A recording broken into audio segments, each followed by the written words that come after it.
what are you doing? This is stupid. You've got an off-ramp. Take it.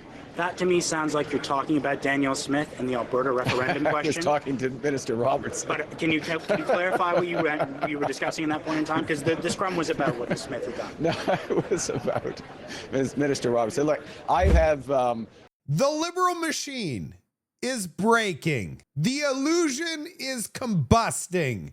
Canada is in chaos. Mark Carney was actually caught in a hot mic moment. Had no idea he was getting recorded, and we could hear everything that he was saying. He wishes he had not said a thing.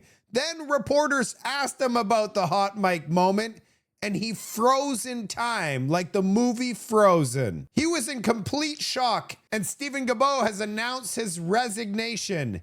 And on the way out, he drops a bombshell. There are other Liberal MPs that are very unhappy right now. We have a national unity crisis. Liberals are unhappy. We have resignations. Mark Carney caught on a hot mic moment, and the Liberal machine is breaking in real time. I see light at the end of the tunnel for us Canadians. Common sense is poking its head into the light. Let's get into this report.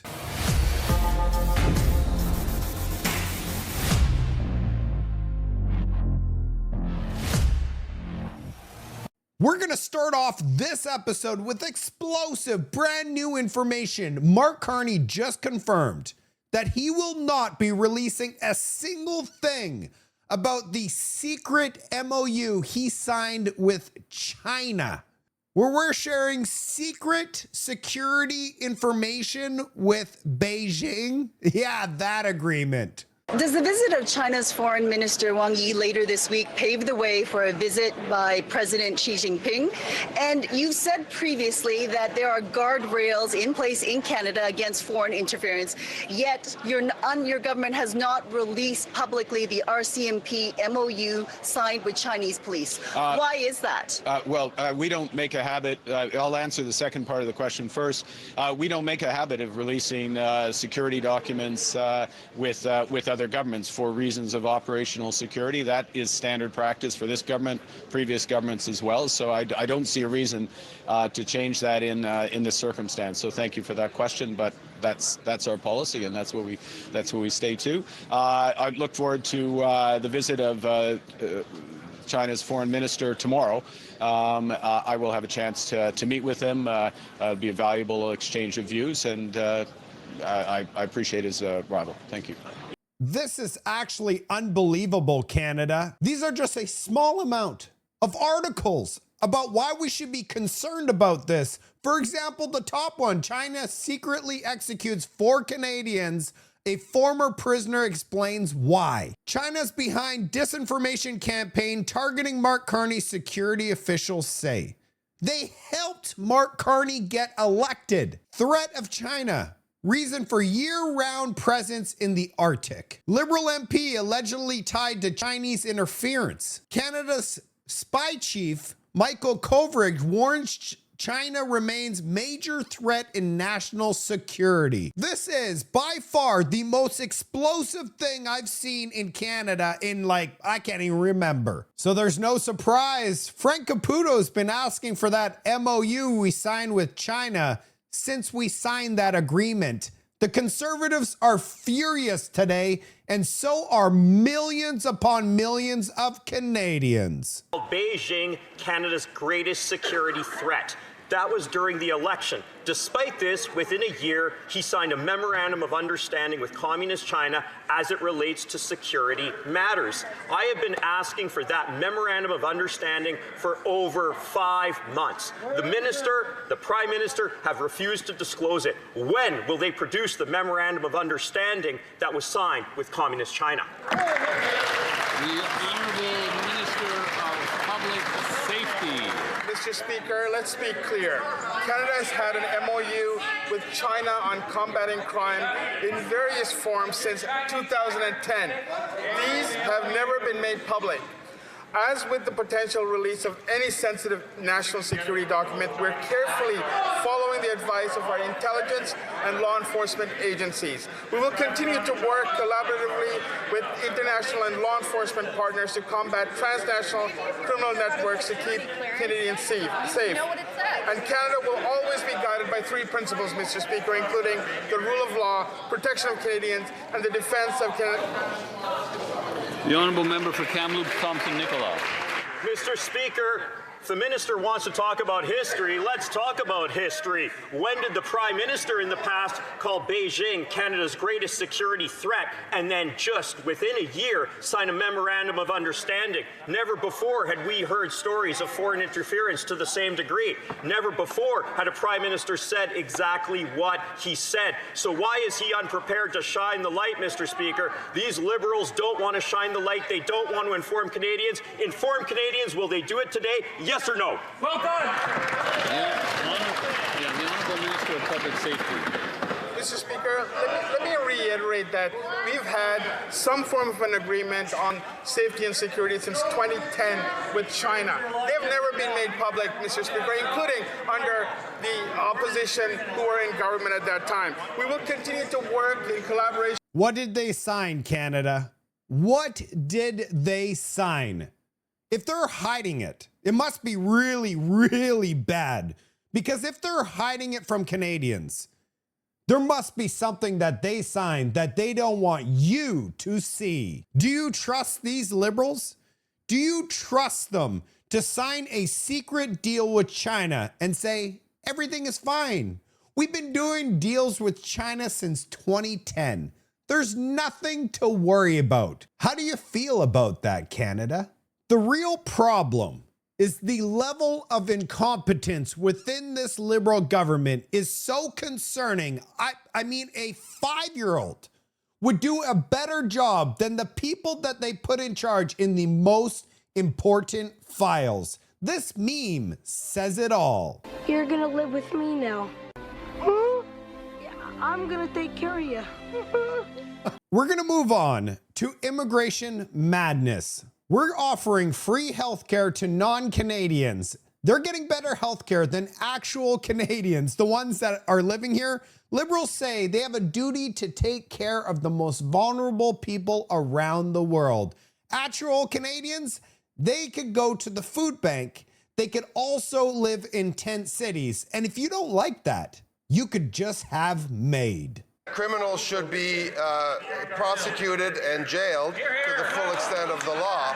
We also believe that Canada has an obligation under international treaties to accept vulnerable people from war-torn and ravaged areas around this world.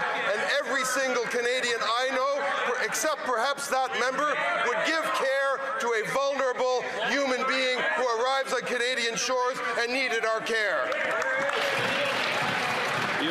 We are paying $78,000 in healthcare, dental care, massage therapy, you name it. These people, and vision care, these people are getting better healthcare and they're scheduled to be deported.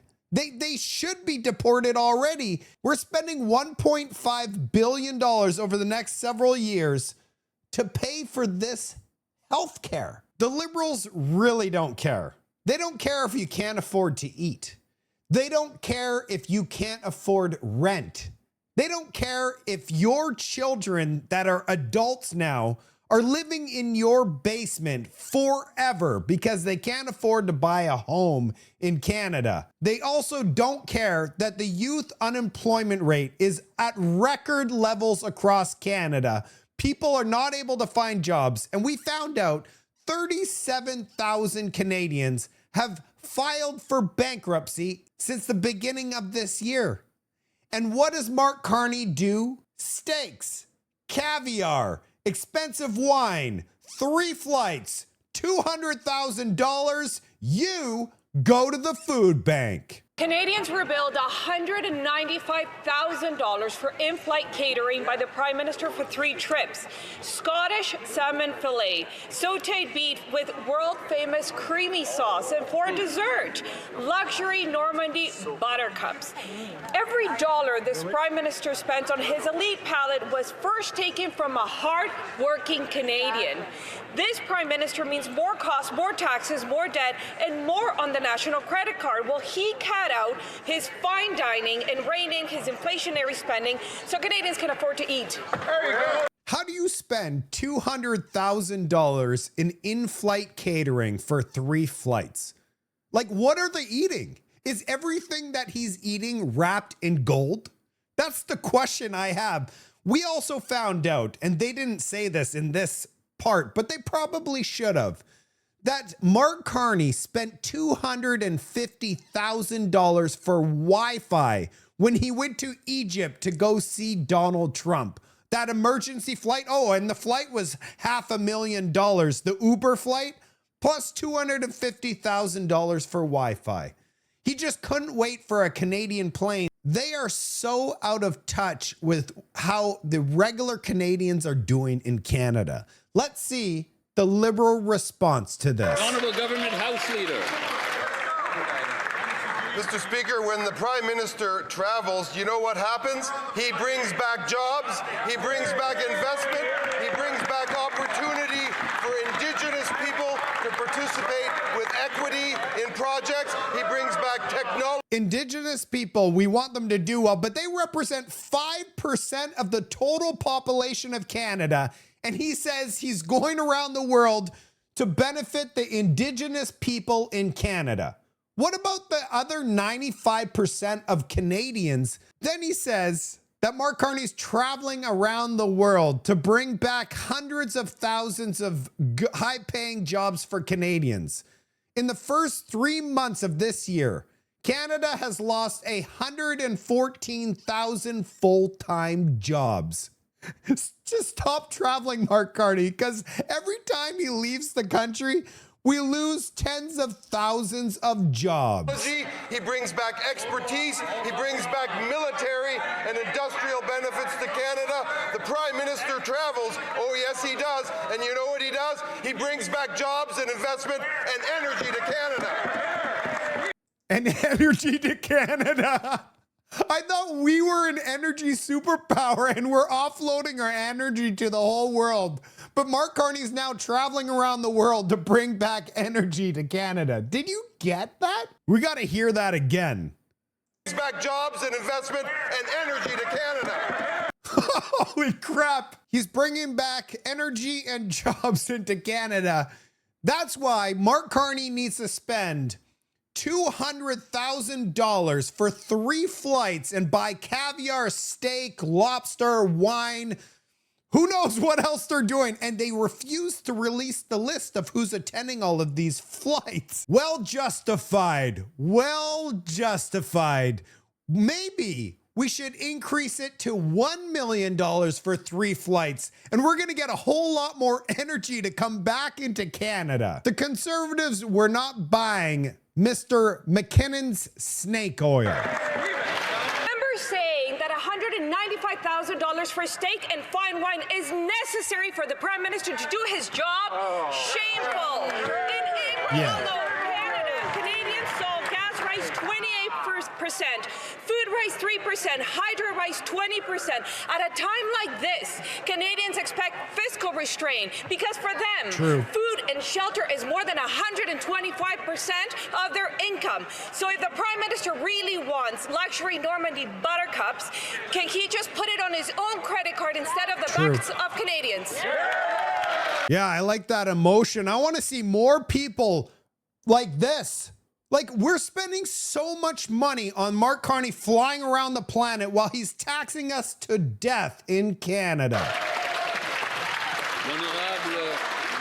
Unbelievable. Of having a Prime Minister not only that is traveling across the world to bring back investment and jobs, but also that he's working in a very difficult environment across the world as the international rules order is shifting.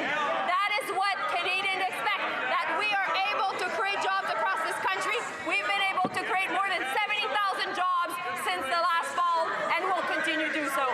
How many jobs have we lost? How many jobs have we lost? We've created 70,000 part-time Uber driver jobs. We're losing construction jobs. The amount of homes that they delivered in 1 year, 11 homes. 11 homes. Everything is worse today than it was a year ago. We're having an increase in inflation, and they're saying that it's justified that he has steak, caviar, and wine on these flights because he's making these massive deals abroad. But we have 0 deals abroad. They're all MOUs and pieces of paper. What exactly has he done abroad that we could actually sit here and say, we are about to get rich? You know, when there was floor crossers, and these floor crossers were given bribed. They were straight up bribed. Marilyn Gladu officially came out and said, I crossed the floor because the Liberals promised to invest money in my riding. So she basically said that they were bribed to cross. Then mainstream media went 24 hours a day attacking Pierre Poilievre's leadership. That's why they're crossing the floor. The Conservatives need to ditch Pierre Poilievre. Obviously, he's a terrible leader, and that's why everybody's crossing the floor. It has nothing to do with the bags of cash that are being offered on the other side. Now the roles have been reversed. We're within the very own Liberal Party. 14 MPs sent a letter to Mark Carney, unhappy that he signed an MOU with Alberta and Danielle Smith, saying that this Liberal government is going in the wrong direction for the environment. And now we have a resignation. Stephen Guilbeault has officially resigned from politics. Yes, this is a happy day, I have to say, because this guy had no business in politics from the very beginning. How a radical environmentalist was able to become an MP and in caucus blows my mind. But on the way out, Stephen Guilbeault drops a bombshell. There are more Liberals that are unhappy. Did they try to get you to stay? There were some conversations. Did the Prime Minister? I should be more specific. There was some conversation with his office where they said they were interested in keeping me on board, but at the same time, I don't think they were particularly pleased with the fact that I was being publicly vocal in my disagreement with the government on some of those issues. So I think it's, I respect. This is very revealing. The Liberals are running their party like a cult. As soon as you disagree with the cult, you are sent to the island and gone. I respect the Prime Minister. I respect the team and cabinet and my colleagues. It's just time for me. I came into and people come into politics for different reasons. That's why I came into politics.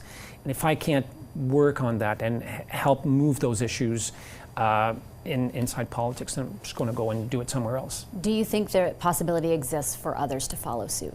What does your gut tell you? I think it's a good question.